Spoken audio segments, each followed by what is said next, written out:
تبلیغی آئے ہیں، تبلیغی آئے ہیں، تبلیغی آئے ہیں، بٹکے ہوں کو جو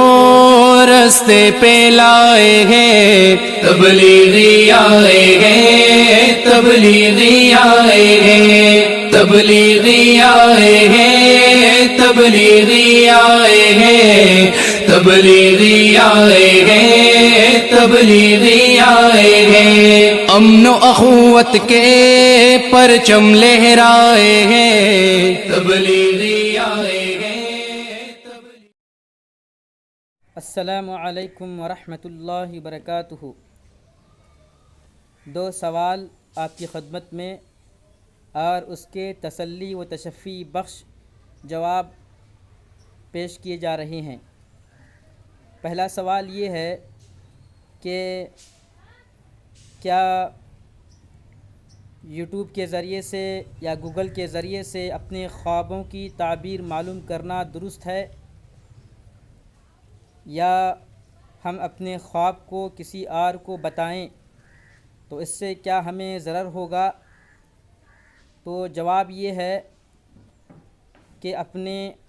خواب کی تعبیر کسی معتبر عالم دین سے، معتبر معبر سے معلوم کرنا چاہیے۔ رہی بات یوٹیوب کی یا پھر گوگل کے ذریعے سے اپنی خواب کی تعبیر کو معلوم کرنے کی بات، تو اس سے اجتناب کرنا بہتر ہے۔ ہاں، اگر کسی باعتبار عالم جو معبر ہیں اور جو سچے ہیں، آپ کو ان پر بالکل اعتبار ہے، تو پھر آپ ان کے ذریعے سے اپنے خوابوں کی تعبیر معلوم کر سکتے ہیں۔ یوٹیوب میں بھی کئی سارے باعتبار معبر ملتے ہیں جو تعبیر بیان کرتے ہیں خوابوں کی، تو ان کے ذریعے سے اگر آپ اپنے خوابوں کی تعبیر معلوم کرنا چاہتے ہیں تو اس میں کوئی اعتراض نہیں ہے۔ اور بقیہ جو ہم جانتے ہی نہیں ہیں کون ہیں، کہاں سے ہیں، کس نے لکھا ہے، تو ان چیزوں سے بچتے ہوئے، ان لوگوں سے بچتے ہوئے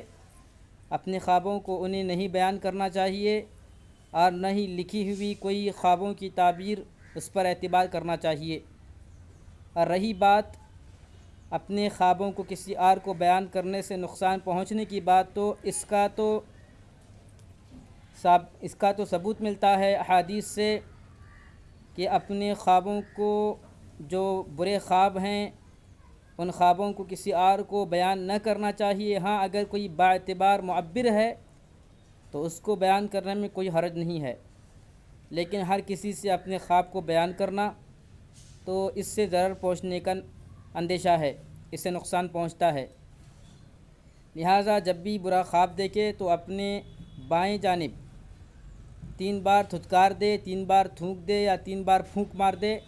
پھر اعوذ باللہ من الشیطان الرجیم اس کو 3 مرتبہ پڑھے، تو انشاءاللہ، اور اس خواب کو کسی اور کو بیان نہ کرے تو انشاءاللہ وہ خواب اسے کوئی نقصان نہیں پہنچائے گا۔ اور دوسرا سوال یہ پوچھا گیا ہے کہ اذان کے فوراً بعد کیا نماز پڑھ سکتے ہیں؟ تو اس کا جواب یہ ہے کہ اگر اذان کا وقت ہو چکا ہے،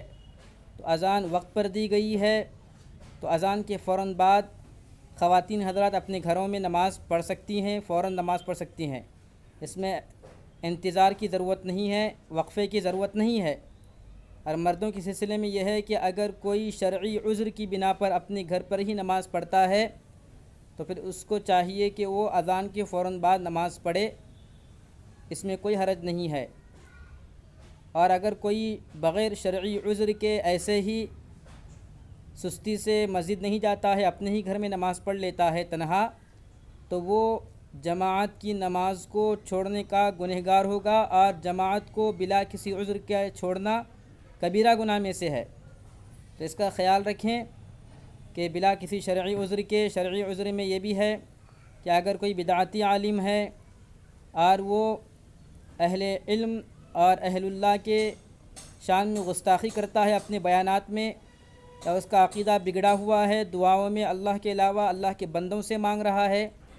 تو اس سے بچنے کے لیے اگر کوئی شخص اپنے ہی گھر میں نماز پڑھ لیتا ہے، جبکہ اس مسجد میں جب وہ جاتا ہے تو اس کو ترچھی نظر سے دیکھا جاتا ہے اور اس کو جو ہے ورغلایا جاتا ہے، بہکایا جاتا ہے کہ وہ بھی ویسا ہی عمل کرے جیسا یہ عمل کر رہے ہیں، تو اس سے بچنے کے لیے وہ چاہے تو اپنے گھر پر ہی نماز پڑھ لے، یہ اس کے لیے بہتر ہوگا، ورنہ بغیر کسی شرعی عذر کے اپنے گھر پر نماز پڑھنا جماعت کو چھوڑ کر تو یہ گناہ کبیرہ ہے۔ واللہ اعلم بالصواب۔ السلام علیکم ورحمۃ اللہ وبرکاتہ۔